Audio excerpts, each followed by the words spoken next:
5-ci raundda sizlərə qarşı Жалал-Абад облусунун тургуну Насирдин Акунов суроо берет.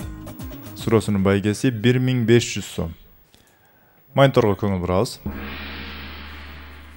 Назарыңыздарда Кыргызстандын валютасы турат 20 сомдук, 50, 200, 5000, 5 сомдук, 100 сомдук жана 500 сомдук. Кыргыз валютасындагы банкнотторду жогорку тартип менен жайгаштырса, табияттын бир көрүнүшүн байкасак болот. Суроо урматтуу билермандар, бул акчаларды мындай тартипте жайгашуусу менен табияттын кайсыл көрүнүшүн байкасак болот. Убакыт кетти. Жыл мезгилде. Жок, табий болот. Радио болот да бул жерде. Асан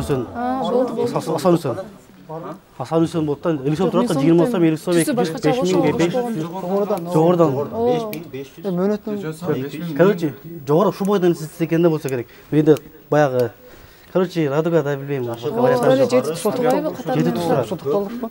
Жетип да акча берет. Умат алып барчу. Мөөнөтүн мында жооп да. 30 секундда өнөмүңүздөрдө калды дагы.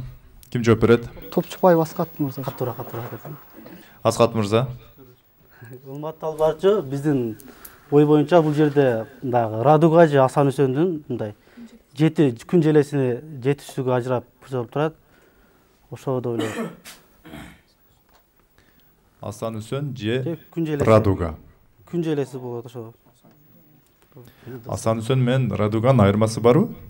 Жок, кыргызчасы Асан Үсөн болот. Анан эмнеге Асан Үсөн же Радуга деп жатасыз? Жок, түшүнүксүз болсун да, Асан Үсөн кээ бирөө түшүнбөй калышы мүмкүн. Мониторго көңүл бурабыз. Мен туура жоопту көрсөтөм. Жолуңуздар тура.